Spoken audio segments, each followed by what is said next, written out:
Meu genro me empurrou e gritou: "Você é um fardo pra gente." Mas na manhã seguinte implorou perdão. Eu me chamo Renato Augusto, tenho 61 anos e nunca imaginei que viveria o que vivi naquele sábado à tarde. Trabalhei a vida inteira como mecânico aqui no Triângulo Mineiro. Criei minha filha com dignidade, enterrei minha esposa há 3 anos e achei que merecia pelo menos respeito dentro da minha própria família. Mas naquele dia, tudo desmoronou. Eu estava na sala da casa da minha filha Luciana, em Uberlândia, onde moro desde que Dalva faleceu.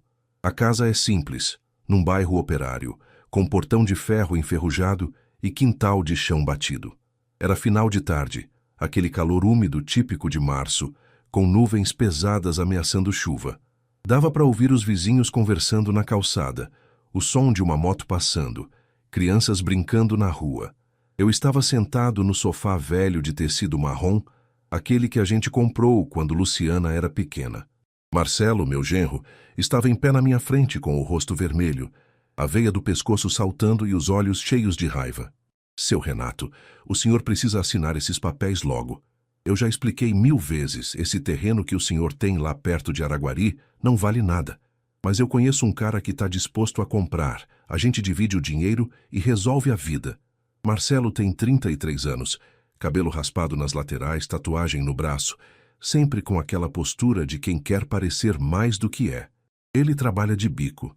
Uma semana é ajudante de pedreiro, na outra faz entrega de gás, mas se apresenta como empreendedor.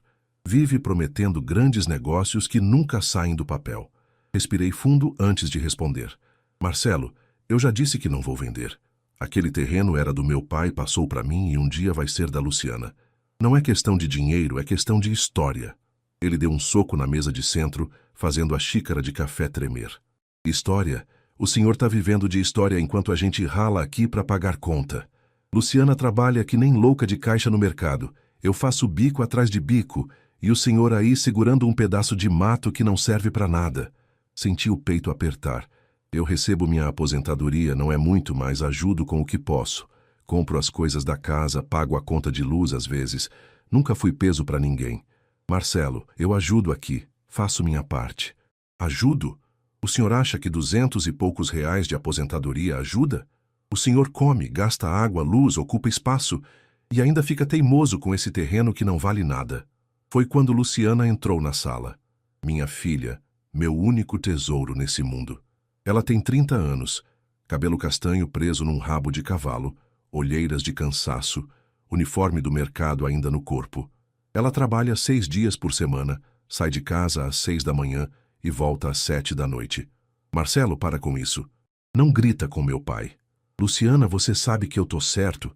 A gente precisa desse dinheiro. Seu pai tá sendo egoísta. Olhei para minha filha, esperando que ela dissesse algo que me defendesse. Mas ela desviou o olhar, mordeu o lábio, ficou em silêncio. E foi nesse silêncio que eu entendi. Ela estava do lado dele. Pai, ela disse baixinho, sem me encarar. O Marcelo tem razão.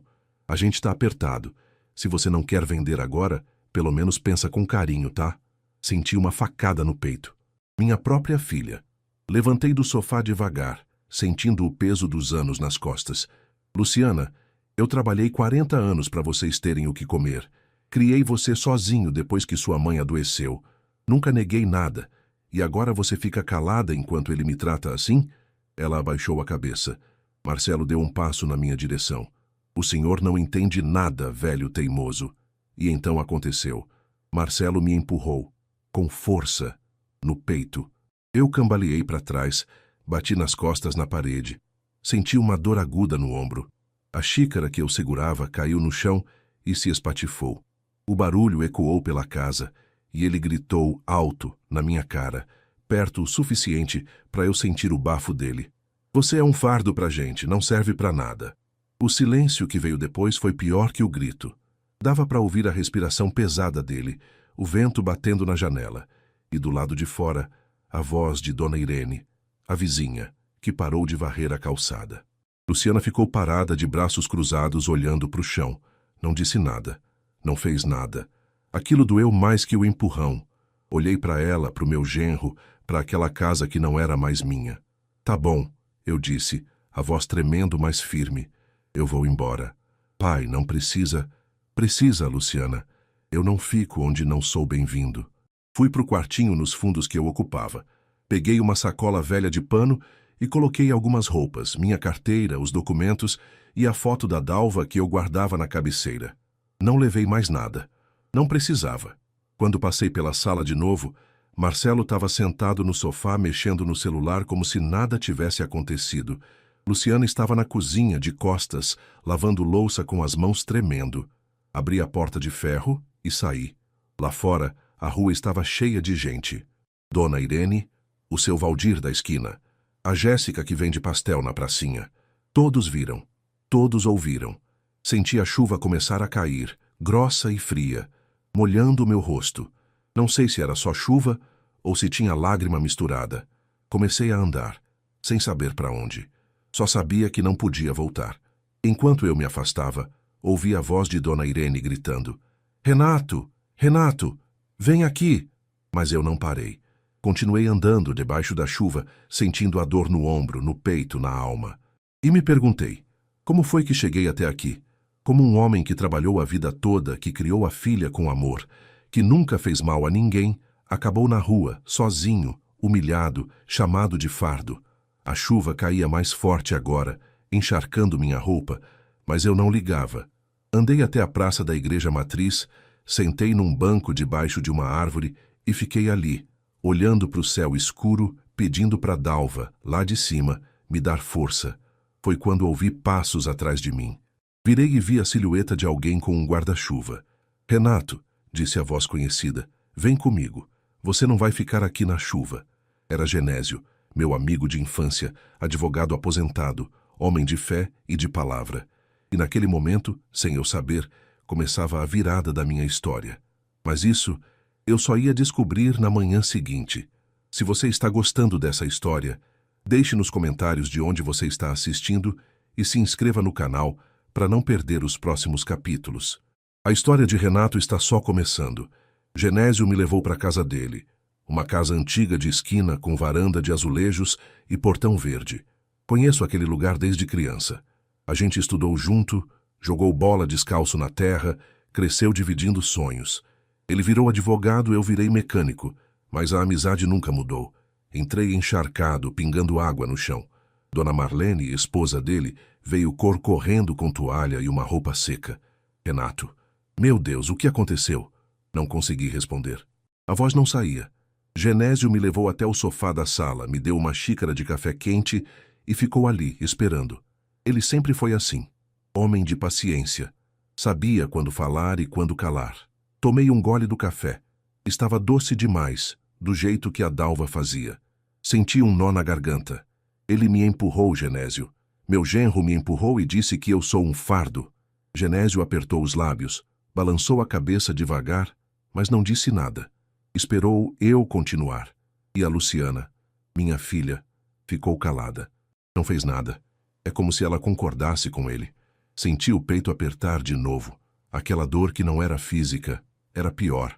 Eu trabalhei a vida inteira, Genésio.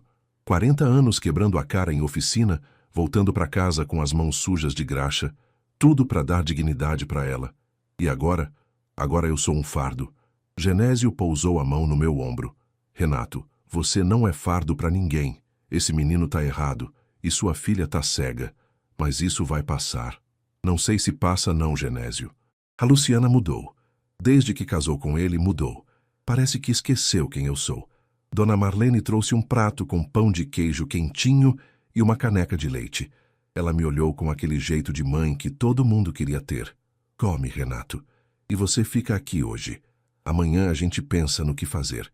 Comi devagar, mais por respeito do que por fome. A casa estava silenciosa, só o barulho da chuva batendo no telhado. Fiquei ali, perdido nos pensamentos, me perguntando onde foi que eu errei. Será que fui um pai ruim? Será que cobrei de mais ou de menos? Será que a Dalva, se estivesse viva, saberia consertar isso? Genésio sentou do meu lado de novo. Renato, me fala uma coisa. Esse terreno que você tem lá perto de Araguari, você sabe se tem alguma coisa acontecendo por lá? Olhei para ele sem entender. Acontecendo como? Desenvolvimento, obra pública, essas coisas. Não sei não. Faz tempo que não vou lá. É só um pedaço de terra. Tem um pasto velho, umas árvores. Meu pai deixou para mim, mas nunca fiz nada com aquilo.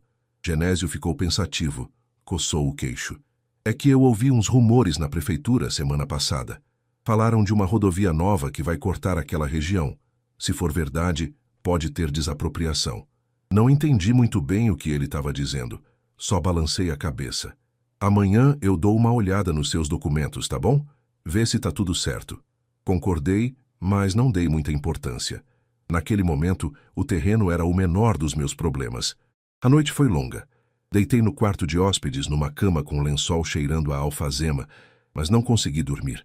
Ficava olhando para o teto, ouvindo a chuva, repassando tudo na cabeça. O empurrão, o grito, o silêncio da Luciana. E quanto mais eu pensava, mais eu me sentia pequeno, insignificante, um velho inútil que ninguém queria por perto. Será que ele tinha razão? Será que eu realmente era um peso? Fechei os olhos e tentei rezar, mas as palavras não vinham. Só vinha a angústia.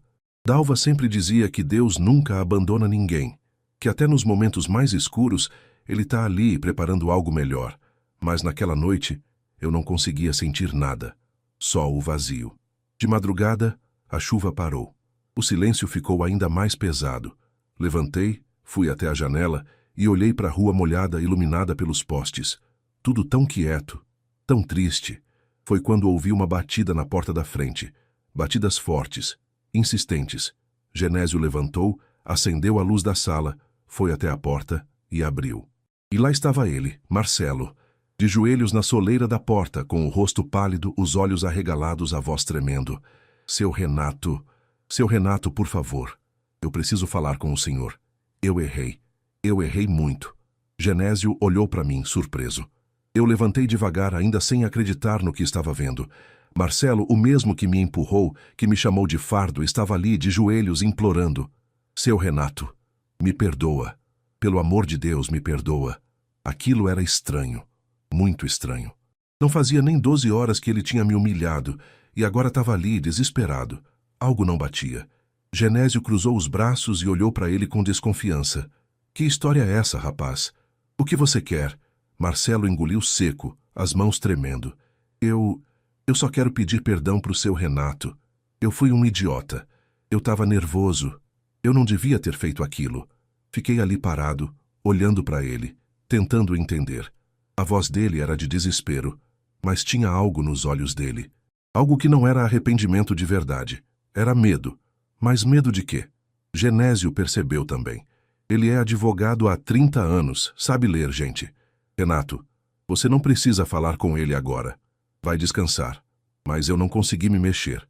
Fiquei ali, olhando para o meu genro de joelhos, e uma pergunta martelou na minha cabeça. O que mudou entre ontem e hoje? O que ele descobriu?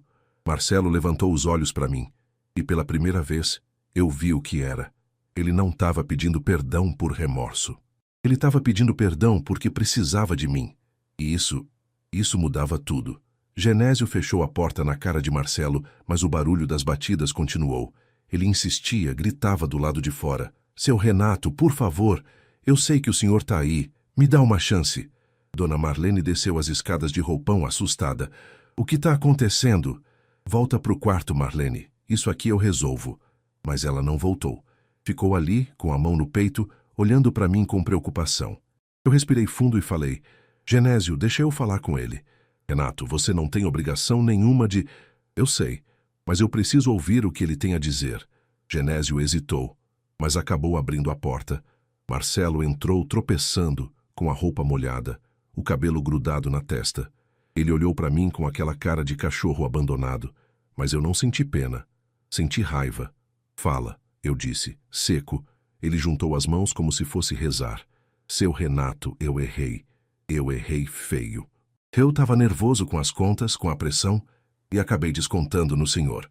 Mas eu não pensei no que estava fazendo. O senhor é meu sogro, é o pai da Luciana, e eu desrespeitei o senhor. As palavras saíam certinhas demais. Ensaiadas. E a Luciana? Ela tá sabendo que você veio aqui? Ele engoliu seco. Tá. Ela tá em casa, chorando. Ela se arrependeu também. Ela quer que o senhor volte. Duvidei. Se a Luciana realmente quisesse, ela estaria aqui comigo. Marcelo, você me empurrou. Me chamou de fardo, na frente dos vizinhos. E minha filha ficou calada. Isso não se conserta com um pedido de perdão de madrugada. Ele baixou a cabeça. Eu sei, seu Renato, mas eu tô pedindo uma chance. Só uma. Volta pra casa, a gente conversa direito, e eu prometo que isso nunca mais vai acontecer. Genésio deu um passo à frente. Marcelo, o Renato vai ficar aqui. Amanhã a gente conversa com calma, com todo mundo presente. Agora você volta pra casa. Marcelo olhou pra mim, desesperado. Seu Renato, por favor, vá embora, Marcelo. Ele ficou parado por alguns segundos, respirando pesado. Depois, sem dizer mais nada, virou as costas e saiu. Genésio fechou a porta e trancou. Esse menino está escondendo alguma coisa. Eu sei, respondi, mas não sei o quê. Voltei para o quarto, mas o sono não veio. Fiquei ali, deitado, pensando em tudo. No empurrão, no pedido de perdão, no desespero do Marcelo. Algo tinha mudado. E eu precisava descobrir o quê. De manhã cedo, Genésio me chamou para o escritório dele. Era um cômodo pequeno nos fundos da casa, cheio de livros, papéis, uma mesa de madeira velha e uma cadeira rangendo. Senta aqui, Renato. Eu quero ver esses documentos do seu terreno. Abri a sacola que eu trouxe e peguei a pasta velha de plástico onde guardava os papéis. Escritura, certidão, uns recibos antigos de IPTU. Genésio colocou os óculos e começou a ler, devagar, virando as folhas com cuidado. E, de repente, ele parou. Ficou parado olhando para uma folha sem piscar. Renato, o que foi? Ele tirou os óculos, esfregou os olhos e olhou para mim com uma expressão que eu nunca tinha visto. Renato, você sabe o que é desapropriação? Mais ou menos. É quando o governo pega o terreno da gente, né? Isso. E paga uma indenização. Mas não é qualquer indenização. Dependendo do tamanho do terreno e da localização, pode ser muito dinheiro. Senti o coração acelerar. E o meu terreno? Genésio colocou o papel na minha frente. Era um documento oficial, com carimbo da Prefeitura de Araguari, datado de 3 meses atrás. Seu terreno está na rota da nova rodovia, que vai ligar Uberlândia a Araguari. Eles já iniciaram o processo de desapropriação. E segundo esse documento, a indenização é de R$ 2.400.000. Senti o chão sumir debaixo dos meus pés. 2 milhões? Isso. E esse documento foi enviado para o seu endereço antigo, antes de você ir morar com a Luciana. Provavelmente está lá guardado sem você saber. A ficha caiu. Marcelo sabia. De alguma forma ele tinha descoberto, e por isso ele estava desesperado. Por isso o pedido de perdão. Por isso a insistência. Ele precisava de mim vivo, bem, e do lado dele, porque sem mim ele não tinha acesso a nada. Genésio cruzou os braços. Renato, você precisa regularizar isso urgente e precisa proteger esse patrimônio, porque se o Marcelo colocar a mão nesses papéis, ele vai tentar de tudo. Senti uma mistura de raiva, alívio e medo. Raiva do Marcelo. Alívio por ter descoberto a verdade. Medo do que poderia acontecer agora. Genésio, o que eu faço? Ele pousou a mão no meu ombro. Você vai lutar, Renato. Vai proteger o que é seu. E vai provar para todo mundo que você não é fardo. Você é um homem de valor. Olhei para aquele documento, para aqueles números, e pela primeira vez desde ontem, senti algo diferente. Não era só raiva, não era só dor, era força. Passei o resto da manhã no escritório de Genésio, tentando entender tudo o que estava acontecendo. Ele explicou cada detalhe do processo de desapropriação, mostrou documentos, mapas, falou de prazos e procedimentos. Minha cabeça girava.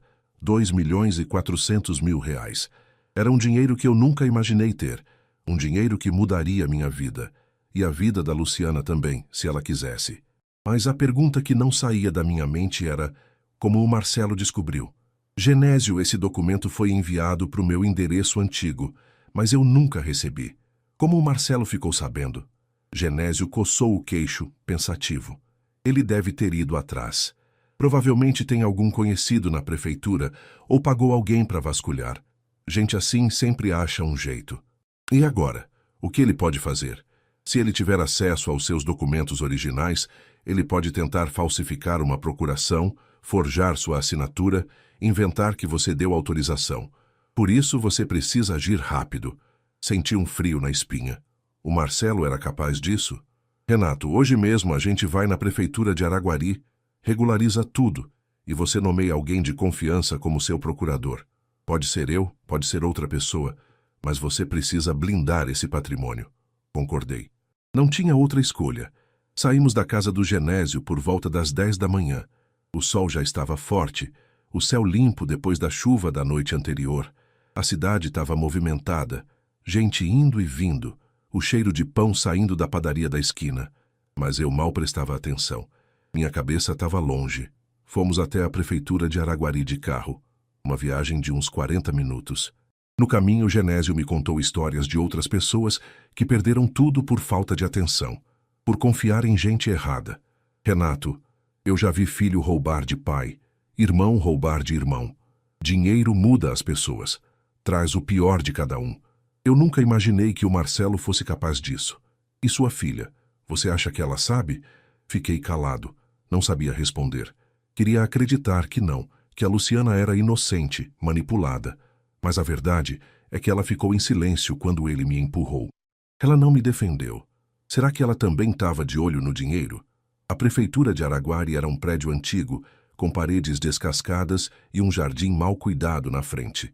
Entramos e fomos direto ao setor de desapropriações. A atendente, uma moça nova de óculos, nos recebeu com um sorriso cansado. Pois não. Bom dia. Eu sou Renato Augusto, proprietário de um terreno que está em processo de desapropriação. Vim regularizar a documentação. Ela digitou meu nome no computador, franziu a testa. Ah, sim. Senhor Renato Augusto, tá aqui. O processo foi aberto faz 3 meses. A notificação foi enviada para o endereço cadastrado. Eu não recebi. Mudei de endereço. Entendo. Mas o prazo de resposta já passou. O senhor precisa regularizar isso urgente, senão pode perder o direito à indenização. Genésio se adiantou. Nós viemos exatamente para isso. O senhor Renato quer nomear um procurador e garantir que todos os trâmites sejam feitos corretamente. A moça abriu uma gaveta, pegou alguns formulários. Então preenche isso aqui e traz a documentação completa. Escritura, RG, CPF, comprovante de residência atualizado. Começamos a preencher ali mesmo. Genésio me ajudava, explicava cada campo. Demorou quase 2 horas. Quando terminamos, a moça conferiu tudo e carimbou. Pronto. Agora está regularizado. O senhor vai receber a indenização em até 90 dias, assim que a obra for aprovada oficialmente. 90 dias. 3 meses. Parecia uma eternidade. Saímos da prefeitura e fomos até um cartório para registrar a procuração em nome do Genésio. Assim, mesmo que o Marcelo tentasse alguma coisa, não ia conseguir. Pronto, Renato. Agora você está protegido. Respirei aliviado. Mas ainda tinha um problema. Genésio. E a Luciana? Eu preciso conversar com ela. Precisa, mas com calma. E de preferência na presença de testemunhas. Não dá para confiar no Marcelo. Concordei. Mas uma parte de mim ainda queria acreditar que minha filha era diferente. Que ela tinha sido enganada, manipulada, que no fundo ela ainda me amava. Voltamos para Uberlândia no início da tarde. O celular tocou. Era um número desconhecido. Atendi. Alô? Pai? Era a Luciana. A voz dela estava trêmula, chorosa. Luciana. Pai, onde o senhor está? O Marcelo está desesperado. Ele disse que foi na casa do Genésio que tentou pedir perdão, mas o senhor não quis ouvir. Luciana, o Marcelo me empurrou, me chamou de fardo, e você ficou calada. Ela começou a chorar. Eu sei, pai. Eu sei. Eu errei. Eu devia ter te defendido, mas eu estava com medo. O Marcelo, ele anda muito nervoso, muito agressivo. Eu não sabia o que fazer. Senti o coração apertar. Será que era verdade? Será que ela também era vítima? Luciana, vem aqui na casa do Genésio. A gente precisa conversar, só nós dois. Eu vou agora. E o Marcelo? Ele saiu. Não sei onde ele está. Desliguei e olhei para o Genésio. Ela vem para cá. Ótimo. Vamos resolver isso de uma vez. Mas no fundo eu sabia que não ia ser tão simples. Porque o Marcelo ia descobrir que eu tinha regularizado tudo. E quando isso acontecesse, ele ia explodir. E eu precisava estar preparado. Luciana chegou 1 hora depois.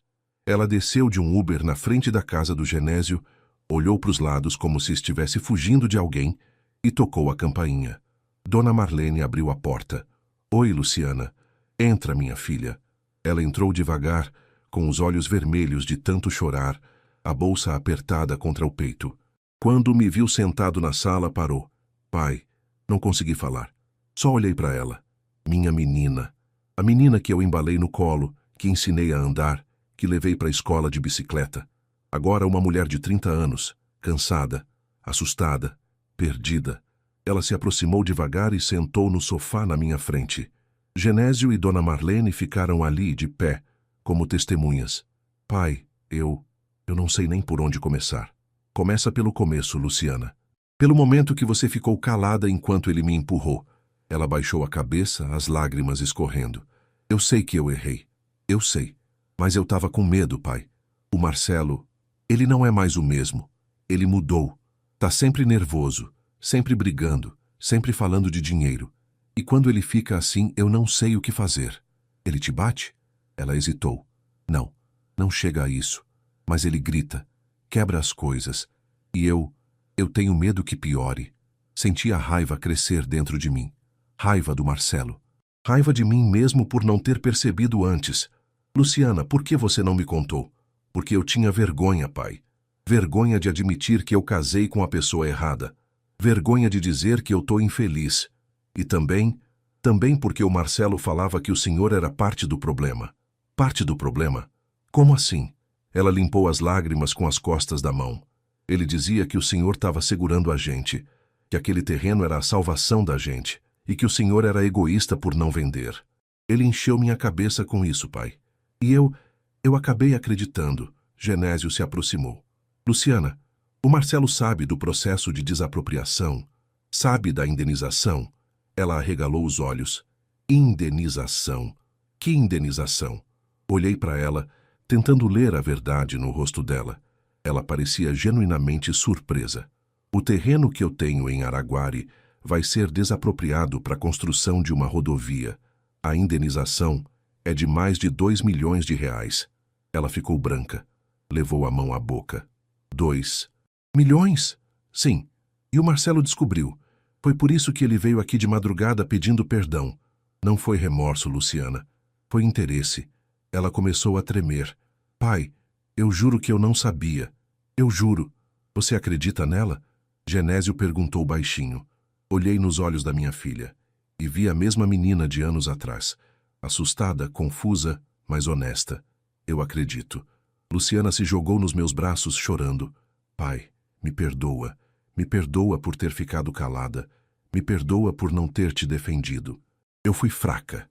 Eu fui covarde. Segurei ela com força, sentindo as lágrimas dela molharem minha camisa. Eu te perdoo, filha. Mas agora você precisa decidir. Ou você fica do meu lado, ou você fica do lado dele. Não dá para ficar em cima do muro. Ela se afastou. Limpou o rosto. Eu fico do seu lado, pai. Sempre. Eu vou terminar com ele. Eu vou sair de casa. Eu não aguento mais. Genésio cruzou os braços. Luciana, se você vai fazer isso, precisa ser esperta. O Marcelo não vai aceitar de boa. Ele vai tentar impedir, vai tentar te manipular. Eu sei, mas eu preciso fazer isso. Não dá mais. Dona Marlene veio até ela, pousou a mão no ombro dela. Você pode ficar aqui com a gente, minha filha. Até se organizar. Luciana olhou para ela, grata. Obrigada, Dona Marlene. Ficamos ali conversando, planejando os próximos passos. Luciana ia voltar para casa, pegar as coisas dela e sair antes que o Marcelo voltasse. Genésio ia acompanhá-la junto com mais 2 testemunhas, para garantir que nada de ruim acontecesse.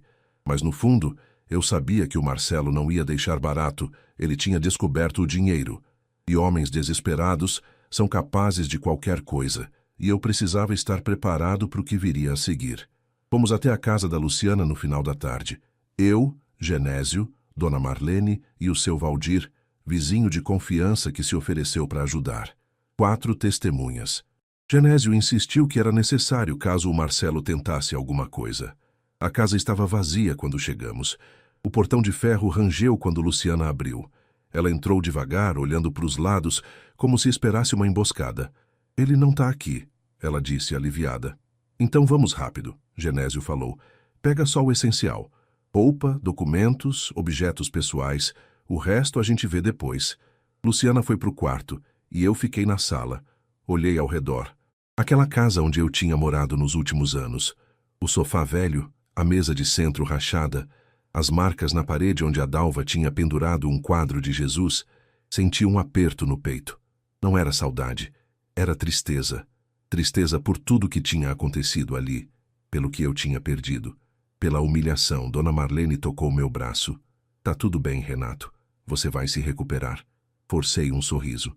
Luciana saiu do quarto com 2 sacolas grandes, os olhos ainda inchados. Pronto, pai. Vamos embora. Mas quando estávamos saindo, ouvimos o barulho de um carro freando bruscamente na rua. Marcelo. Ele desceu da moto velha que usava para os bicos, tirou o capacete e, quando viu a gente ali, o rosto dele ficou vermelho. O que vocês estão fazendo aqui? Genésio deu um passo à frente. A Luciana está pegando as coisas dela. E você não vai impedir. Marcelo olhou para Luciana, depois para mim, depois de novo para ela. Luciana, você vai embora? É isso? Ela respirou fundo, firme. Sim, Marcelo, eu vou. Não dá mais. Você me enganou.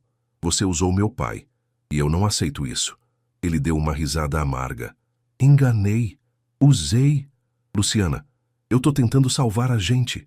O seu pai é um velho teimoso que não quer o bem da própria família. Não fala assim do meu pai. Marcelo deu um passo na direção dela, mas seu Valdir e Genésio se colocaram na frente. Você não vai chegar perto dela. Genésio disse firme. Marcelo apontou o dedo para mim. Isso é culpa sua, velho. Você tá virando minha mulher contra mim. Você tá destruindo meu casamento. Eu não tô destruindo nada, Marcelo.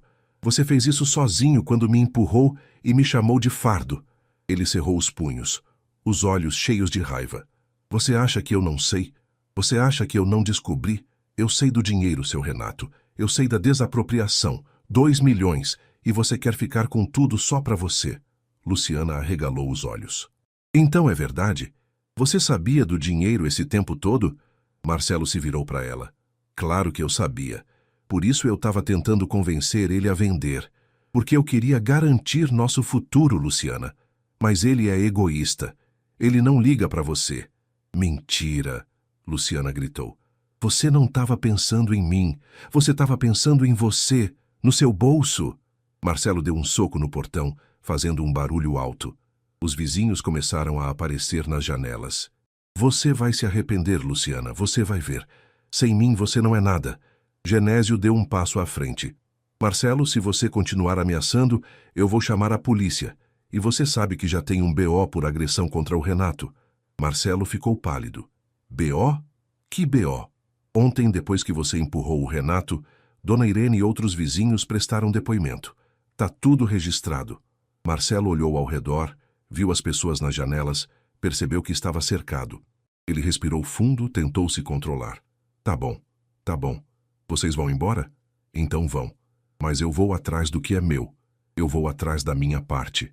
Você não tem parte nenhuma, eu disse firme. Esse terreno é meu. A indenização é minha. E você não vai ver um centavo. Marcelo me olhou com tanto ódio que senti um calafrio. A gente vai ver, seu Renato. A gente vai ver. Saímos dali rápido, antes que a situação piorasse. Luciana chorava no banco de trás do carro. Dona Marlene segurava a mão dela.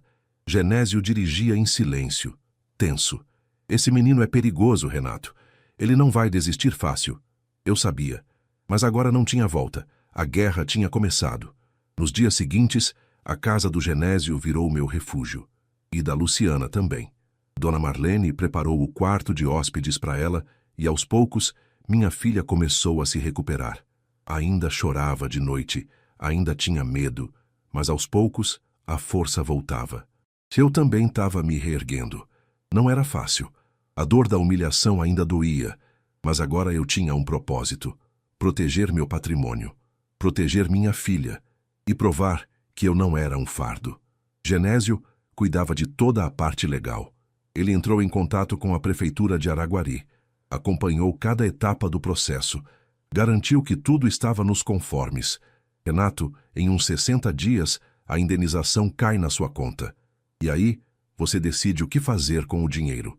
Eu já sabia o que fazer. Parte ia para Luciana, para ela recomeçar a vida. Parte ia para a comunidade. Tinha muita gente precisando. E o resto eu ia guardar, para viver com dignidade, sem depender de ninguém. Mas enquanto isso, coisas estranhas começaram a acontecer. No terceiro dia, eu estava sentado na varanda da casa do Genésio tomando um café, quando Dona Irene, a vizinha, apareceu. Seu Renato, que bom te ver. Dona Irene, como vai? Ela sentou do meu lado, ajeitando o vestido florido. Eu vim aqui porque preciso te contar uma coisa, sobre o Marcelo. Meu coração acelerou. O que foi? Ontem ele foi lá na sua antiga casa, estava revirando tudo, procurando alguma coisa. Eu perguntei o que ele estava fazendo e ele disse que estava procurando uns documentos seus. Falou que você tinha deixado lá. Genésio apareceu na porta ouvindo.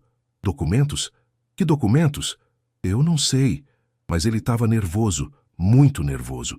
E quando não achou, saiu batendo a porta. Olhei para o Genésio. Ele está procurando a escritura. Ele quer forjar alguma coisa. Mas você tem a escritura original, não tem? Tenho. Está guardada aqui. Dona Irene suspirou.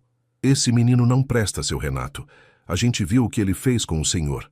E pode ter certeza que todo mundo está do seu lado. Aquilo me aqueceu o coração. Saber que tinha gente me apoiando. Gente que acreditava em mim. Obrigado, Dona Irene. De coração. Ela se levantou, deu um tapinha no meu ombro. Deus está com o senhor, viu? Deus não abandona quem é de bem. Depois que ela saiu, fiquei pensando naquelas palavras. Deus está com o senhor. Será? Fazia tempo que eu não sentia a presença de Deus. Desde que a Dalva morreu, minha fé tinha ficado abalada. Eu rezava, mas era automático. Não tinha mais aquela conexão, mas nos últimos dias, coisas estavam acontecendo. Pequenas coisas. Encontros. Ajudas inesperadas. O Genésio aparecendo na hora certa. Dona Irene prestando atenção no Marcelo. A Luciana abrindo os olhos. Será que não era coincidência? Naquela noite fui até o quartinho onde eu dormia. Abri a gaveta da cabeceira e peguei a Bíblia velha que a Dalva me deu anos atrás. Ela tinha o costume de marcar os versículos que mais gostava. Abri numa página aleatória e meus olhos caíram num versículo sublinhado por ela. Porque sou eu que conheço os planos que tenho para vocês, diz o Senhor. Planos de fazê-los prosperar e não de causar dano. Planos de dar a vocês esperança e um futuro. Jeremias 29:11, senti as lágrimas virem. A letra dela, a marca dela, era como se ela estivesse ali, falando comigo. Dalva, eu tô perdido. Eu não sei se vou conseguir. Mas então, uma paz estranha tomou conta de mim. Uma paz que eu não sentia faz tempo. E eu soube. Eu soube que não estava sozinho. Na manhã seguinte fui até a igreja matriz. Fazia meses que eu não ia. A última vez foi no enterro da Dalva. A igreja estava vazia, silenciosa, cheirando a vela e incenso. Sentei num banco lá atrás e fechei os olhos. Senhor, eu não sei muito o que falar. Faz tempo que eu não converso direito com o Senhor. Mas eu preciso de força. Eu preciso de sabedoria. Eu tô lutando contra gente que não tem caráter, que quer me destruir. E eu não quero me vingar. Eu só quero justiça. Eu só quero viver com dignidade. Fiquei ali, em silêncio, ouvindo o barulho distante da rua. E então senti uma mão no meu ombro. Abri os olhos, assustado. Era Padre Antônio, o vigário da paróquia. Um homem de 60 e poucos anos, cabelo branco, sorriso sereno. Renato, meu filho, faz tempo que não te vejo por aqui. Pois é, padre, faz tempo. Ele sentou do meu lado. Ouvi falar do que aconteceu. A cidade é pequena, as notícias correm. Baixei a cabeça. É, padre, não foi fácil. Imagino. Mas você está fazendo a coisa certa. Está lutando com dignidade. Isso é o que importa. Mas às vezes eu me pergunto, será que vale a pena? Será que eu não devia só deixar para lá e esquecer tudo? Ele balançou a cabeça. Não, Renato. Deixar para lá não é perdoar. É desistir. E Deus não quer que você desista. Ele quer que você lute, mas lute do jeito certo. Com verdade. Com justiça, com amor. Com amor? Depois do que fizeram comigo? Sim. Porque amor não é aceitar tudo. Amor é querer o bem do outro. E às vezes, o bem do outro é ele encarar as consequências dos próprios atos. Aquelas palavras ficaram ecoando na minha cabeça. Padre Antônio se levantou, deu uma bênção sobre mim. Vai em paz, Renato. Deus está com você. Saí da igreja mais leve, mais confiante, e soube que não importa o que viesse, Eu ia enfrentar. Com fé, com dignidade e com a certeza de que eu não estava sozinho. 2 semanas depois, Genésio me chamou no escritório dele com uma cara preocupada. Renato, senta aqui. Tenho uma notícia ruim. Meu coração disparou. O que foi? Ele colocou uns papéis na mesa. O Marcelo tentou entrar com um processo contra você. Ele alega que tinha um acordo verbal com você sobre a venda do terreno e que você está descumprindo. Senti a raiva subir. Acordo verbal? Isso é mentira. Eu sei. Mas ele conseguiu um advogado vagabundo que topou entrar com isso. E o pior, ele apresentou um documento falso, uma suposta procuração sua, autorizando ele a negociar o terreno. Mas eu nunca assinei isso. Eu sei, é uma falsificação grosseira, mas a gente precisa provar isso em juízo. Luciana, que tinha ouvido a conversa da sala, entrou no escritório. Pai, ele é capaz de tudo. Eu avisei. Genésio continuou. A boa notícia é que a gente já tem a perícia grafotécnica encomendada. Em 3 dias eles vão confirmar que a assinatura é falsa, e aí o Marcelo vai responder criminalmente por falsificação de documento. E até lá, a gente espera. E torce para ele não tentar mais nada. Mas ele tentou. Na noite seguinte, seu Valdir me ligou aflito. Seu Renato, o Marcelo tá aqui na rua bêbado gritando que você roubou ele. Tá fazendo escândalo. Tô indo pra aí. Genésio não deixou eu ir sozinho. Fomos juntos, eu, ele e mais 2 amigos da igreja. Quando chegamos na rua onde eu morava antes, tinha um monte de gente na calçada. E lá estava o Marcelo cambaleando, com uma garrafa na mão, gritando. Aquele velho me roubou. Ele prometeu dividir o dinheiro comigo. E agora tá me dando um calote. Dona Irene estava na porta, de braços cruzados. Vai embora, Marcelo, ninguém acredita em você. Outros vizinhos concordaram. É isso mesmo, o seu Renato é homem de bem. Você que é o vagabundo. Marcelo me viu chegando e apontou para mim. Aí tá o ladrão. Genésio ficou na minha frente. Marcelo, você tá bêbado. Vai para casa antes que eu chame a polícia. Polícia? Pode chamar. Eu quero que todo mundo saiba a verdade. Esse velho aí é um mentiroso. Foi quando Dona Irene avançou nele. Mentiroso é você, moleque sem vergonha. A gente viu você empurrar ele. A gente ouviu você chamar ele de fardo. E agora vem aqui inventar mentira? O povo começou a vaiar o Marcelo. Ele olhou ao redor, percebendo que tinha perdido. Vocês vão ver, vocês vão ver. Ele jogou a garrafa no chão, quebrou e saiu cambaleando. Genésio colocou a mão no meu ombro. Ele tá desesperado. Sabe que perdeu. E gente desesperada é perigosa. Voltamos para casa. Luciana estava me esperando, preocupada. Pai, eu tenho medo que ele faça alguma coisa, que ele tente te machucar. Calma, filha, Deus está no controle. Mas eu também estava com medo. 3 dias depois, saiu o laudo da perícia. Confirmado, a assinatura era falsa. Genésio entrou com uma queixa-crime contra o Marcelo. Falsificação de documento público, tentativa de estelionato. O advogado dele desistiu do caso na mesma hora. E o Marcelo sumiu. Ele fugiu, Renato, Genésio disse. Deve ter ido para alguma cidade vizinha. Mas não importa, ele vai responder. A justiça vai achar ele. Senti um misto de alívio e tristeza. Alívio porque acabou. Tristeza porque tinha chegado a esse ponto. Luciana chorou a noite inteira. Eu casei com um criminoso, pai. Como eu fui tão cega? Abracei ela, apertei forte. Você não é culpada, filha. Ele te enganou. Enganou todo mundo. Mas agora, finalmente, a tempestade estava passando e o sol começava a aparecer. 1 mês depois, chegou o dia da audiência pública na prefeitura de Araguari. Era o último passo antes da liberação oficial da indenização. Todos os proprietários afetados pela desapropriação tinham que comparecer, apresentar documentação e assinar os termos. Eu estava nervoso, muito nervoso.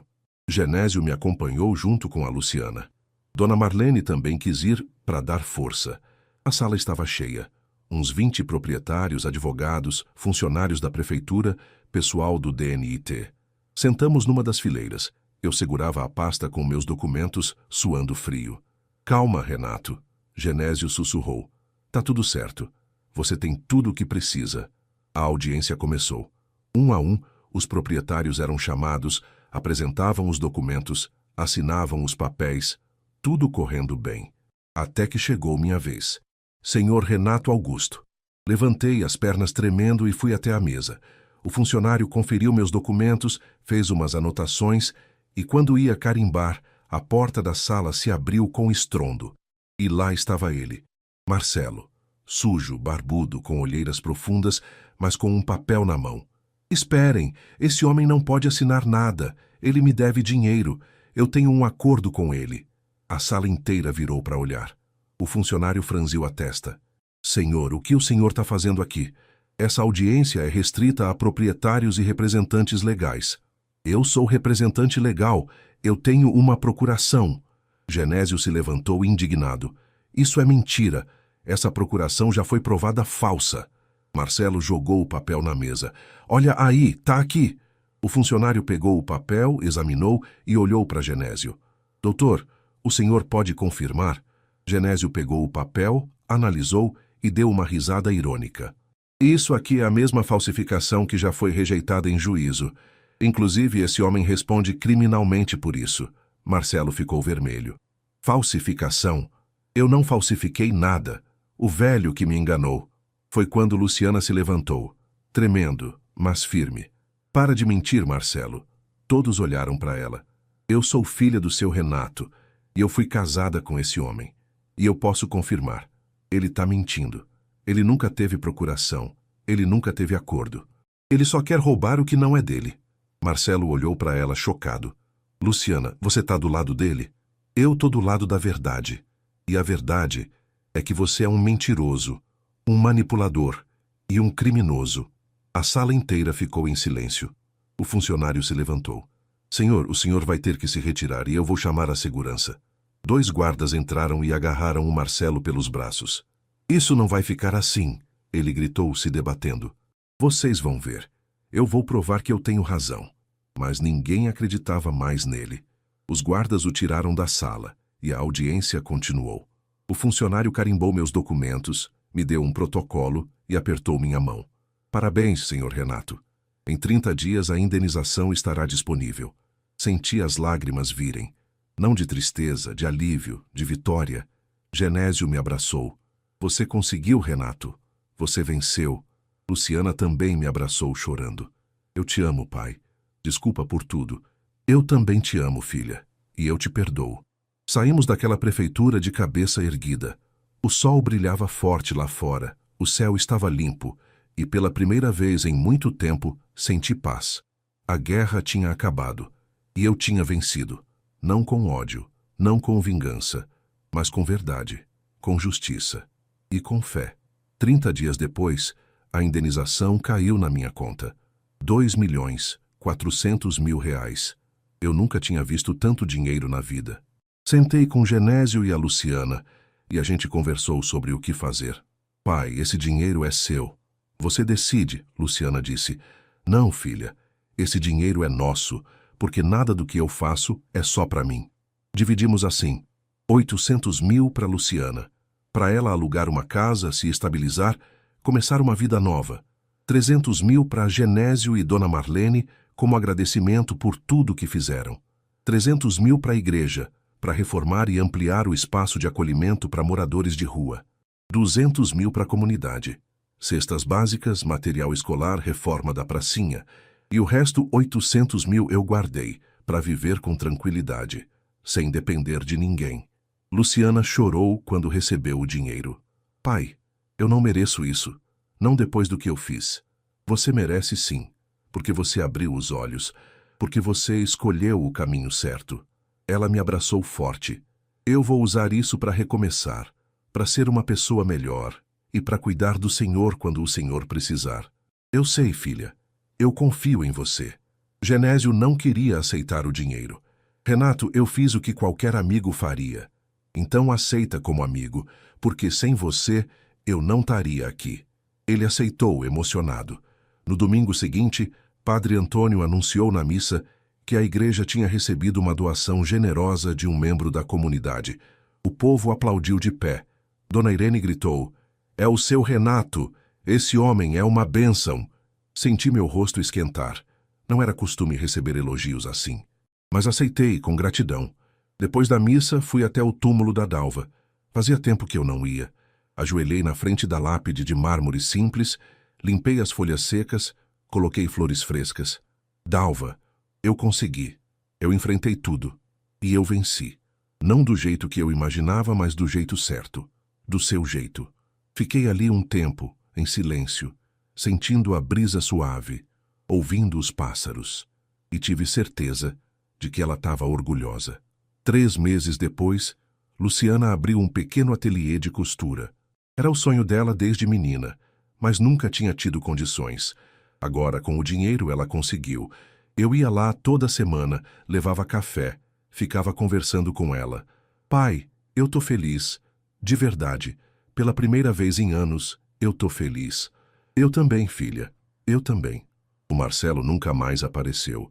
Ouvi dizer que ele fugiu para o interior de Goiás, está trabalhando de caseiro numa fazenda. A justiça ainda está atrás dele, mas uma hora ele vai ter que responder. E eu? Eu aluguei uma casa pequena, simples, perto da igreja. Tenho minha horta, meus amigos, minha rotina. Acordo cedo, tomo café com pão de queijo, vou para a missa, ajudo na comunidade e toda noite, antes de dormir, eu agradeço. Agradeço por ter passado pela tempestade, por ter sido humilhado, empurrado, chamado de fardo, porque foi isso que me fez descobrir minha força. Foi isso que me fez entender que dignidade não vem do que os outros pensam de mim. Vem do que eu sei que eu sou. Eu sou um homem de valor, um homem de fé, um homem de caráter. E ninguém nunca vai tirar isso de mim. Se essa história tocou seu coração, deixe nos comentários de onde você está assistindo e compartilhe com quem precisa ouvir, porque todo mundo merece recomeçar com dignidade.